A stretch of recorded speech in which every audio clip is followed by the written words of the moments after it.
En la sesión de hoy vamos a tratar el concepto de integración impropia.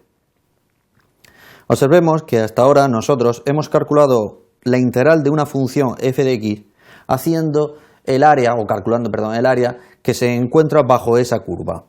En este caso en un intervalo a, b, donde a y b la función estaba definida en todo el intervalo, en un intervalo cerrado, y la función no presentaba problemas de continuidad en dicho intervalo.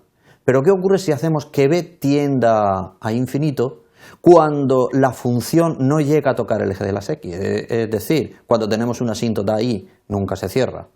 ¿Eso qué nos va a ocurrir? Que en este caso la integral que estamos buscando o el área que estamos buscando es toda esta área, pero que nunca se acaba. El área continua hasta infinito. Aquí nos presenta un caso de lo que se llama integración impropia. También puede ocurrir bien que la integral en este caso sea en el sentido de menos infinito. En ambos, es decir, estamos encontrando un problema de integración porque la función no está acotada, tanto cuando tiende a infinito como cuando tiende a menos infinito. Ese es el problema que va a tratar la integración impropia. Pero bien, igual como hemos hablado de que la función puede estar no acotada tanto en menos infinito como en infinito, también puede ocurrir que en uno de los puntos internos la función no esté acotada, que presente una discontinuidad. De hecho, nosotros vamos a definir el concepto de de integración impropia como la integral de una función que tiende a más menos infinito o bien no está acotada en algún punto del interior del intervalo AB o en sus extremos. Es decir, una función continua en alguno de los intervalos que ahí presentamos. Vamos a dividirlo en dos grupos. Primero, lo que llamaremos función integral impropia de primera especie o tipo 1, aquella función que es continua en un intervalo a infinito o menos infinito b. Y la definimos sencillamente como el límite cuando b tiende a más infinito de la integral entre a y b. Y en el respectivo caso, el límite cuando a tiende a menos infinito entre a y b. Si lo que nos queda ahora es que la función esté definida entre menos infinito e infinito, es suficiente con encontrar un punto en el intervalo, un punto donde la función sea continua. De ese modo podemos dividir en dos partes la función como la suma, por un lado, cuando a tiende a menos infinito, más por el otro lado cuando b tiende a más infinito, siendo x sub 0 un punto perteneciente al intervalo donde la función es continua. Tenemos ahora la definición de integral impropia de segunda especie o tipo 2, cuando la función es continua en un intervalo de la forma AB siendo en A abierto o bien de la forma AB siendo en B abierto, es decir, que no esté acotada, que presente una discontinuidad de salto infinito en A o en B.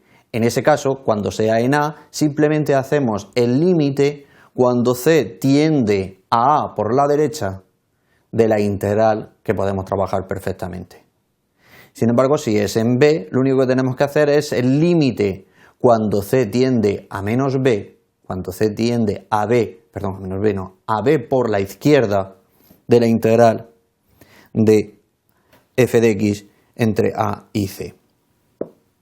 Si es el punto C interno al intervalo AB, donde presente la discontinuidad de salto infinito, pues entonces lo que hacemos es volver a segmentar la integral en dos partes, de forma que tratamos por un lado cuando tiende la integral a C, donde presenta la discontinuidad, es decir, C menos epsilon, siendo epsilon un número que tiende a 0, más el límite cuando epsilon tiende a 0 y se acerca a C por la derecha. De este modo hemos fragmentado la integral en dos partes, evitando la discontinuidad que ahí no se nos presenta y tratándolo como en el ejemplo anterior, como una función, como una integral impropia de las que hemos visto. Si hubiésemos tenido más puntos, nada más que tendríamos que segmentarlo en cada uno de los puntos y acordarnos de la propiedad de las funciones integrales que se puede tratar de este modo, que ahí veis. La integral de segunda especie o tipo 2 es una función continua, pero presenta una discontinuidad de saldo infinito. Recordar, como ahí lo estamos viendo, que tiende tanto el límite para un lado hacia el otro. Dicho esto, podemos resumir que en cada caso, si el límite es finito, decimos que la integral impropia converge y el límite es el valor de la integral impropia. Ahora, si el límite no existe, la integral impropia diverge. Por eso hablamos de la convergencia o divergencia de las integrales impropias. Recordemos, cuando decimos que la integral converge es cuando nos encontramos un límite finito de los que hemos calculado anteriormente. Cuando ese límite es más o menos infinito, decimos que la integral diverge. Veamos un caso. Por ejemplo, vamos a estudiar este tipo de integral que se encuentra, observemos, la integral entre a, siendo a un número mayor que 0, y más infinito de la función 1 partido por x elevado a s, siendo s un número real. Observar un detalle.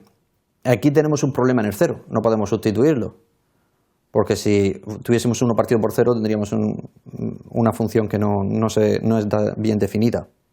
Entonces el problema resulta de la asíntota en el infinito.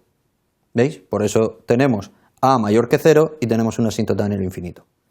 ¿Qué hacemos en ese caso? Pues hacer una simple sustitución. Si nosotros calculamos la integral, la consideramos como el límite cuando x1 tiende a más infinito de la integral entre a y x1. Esta integral se puede calcular fácilmente y observemos que si s es distinto de 1, nos va a dar un resultado sencillo, porque tenemos una x elevado a s menos 1.